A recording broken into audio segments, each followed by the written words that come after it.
In today's class, we discuss representing rational numbers on the number line. Okay, let us take some examples for that. The first one is 5 by 6. 5 by 6 means here it lies between 0 and 1. The reason is that is a proper fraction, so it lies between 0 and 1. It lies between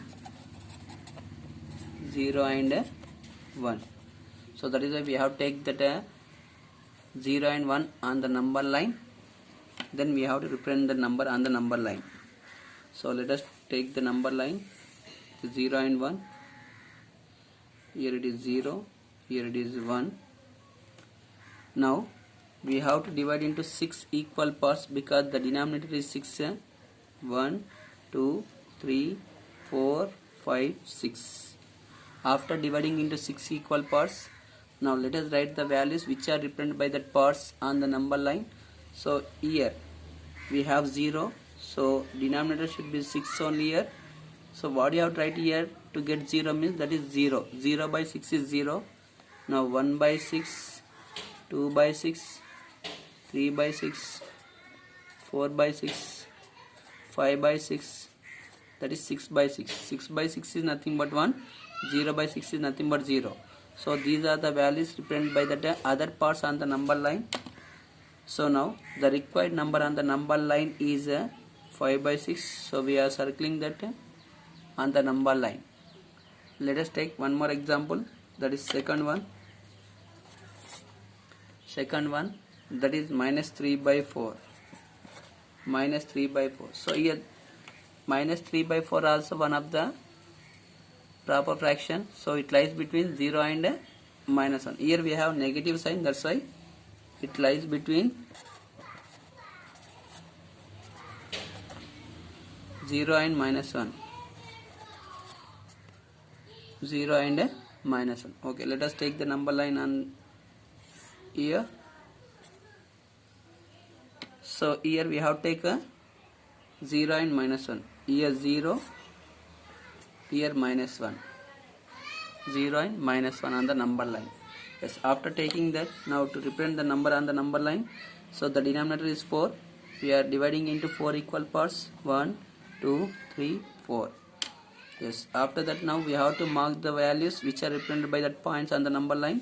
So here it is 0 by 4, 0, minus 1 by 4, minus 2 by 4, minus 3 by 4, minus 4 by 4.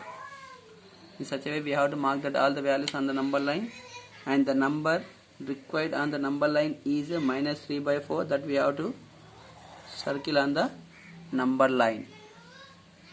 Now let us take some improper fractions. In that third one, 15 by 4. 15 by 4. So when we convert into mixed fraction, this one 4 3 is 12, 3 left 3 by 4. So that is 3 by 4. Here 3 by 4 means it is more than 3. So it lies between 3 and 4. It lies between 3 and 4. So let us take the number line with 3 and 4. This is 3, here it is 4. Yes, after taking that, now to mark the point on the number line, we have to divide into 4 equal parts. 1, 2, 3, 4. Yes, now let us write the values which are represented by the parts on the number line. So here 3 by 4 means here the denominator is 4. So we have to write a denominator 4. Now to get 3 here, what do we have to write here in the numerator means that is 12. 12 by 4 gives 3. Next number is 13 by 4, 14 by 4, 15 by 4, 16 by 4. So this is the way to represent the numbers on the number line. And now the required number is 15 by 4. Let us circle that number on the number line. 15 by 4. Okay, now we are taking one more example, that is fourth one. Fourth one, minus 8 by 3. minus 8 by 3. So when we convert into mixed fraction, then that is minus 2 2 by 3, minus 2 2 by 3. Okay, so let us see now how to represent that number on the number line. Now here it lies between minus 2 and minus 3. It lies between minus 2 and minus 3. So when we take the number line with that minus 2 and minus 3, here we have minus 2 minus 3. Now let us write the values. Now the denominator is 3, that's why we have to divide into 3 equal parts, 1 2 3. Now here we have minus 2. From this number only we have to start. Okay, so minus 2 means what is that here? Then here the denominator will be 3.